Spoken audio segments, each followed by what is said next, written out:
आं दा दङ बन्दे भारत एक्सप्रेस एनजेपिनिफ्राय गुवाहाटि थांगासिनो दङ।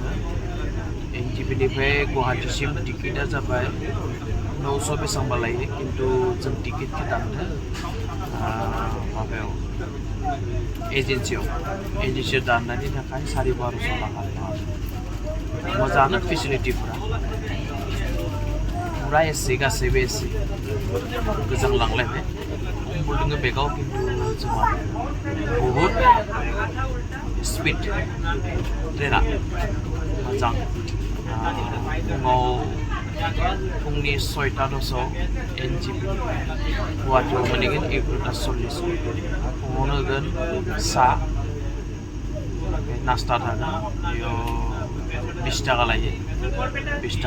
बेनि उनाव फैगोन पेपार, बेनि उनाव फैगोन 1 लिटार दै, बेनि उनाव ब्रेकफास्टआ जाबाय 120 थाखा।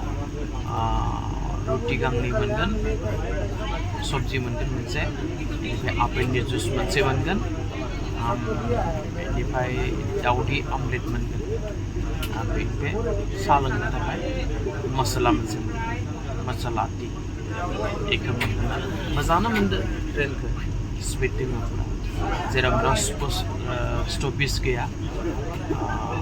एनजेपिनिफ्राय निउ कुचबिहारनिफ्राय निउ आलिपुरनिफ्राय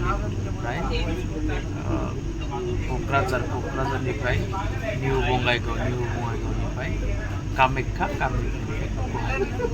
बारा स्टपेज गैया, गुबुन ट्रेनफोर बायदि।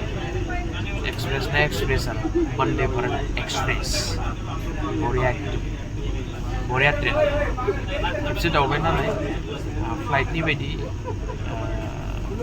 साहा फायग्राफ्रा सिख्लाफोरबो दङ, सेंग्राफोरबो दङ। फ्लाइटनि बायदि सिटफोरखौ नाया,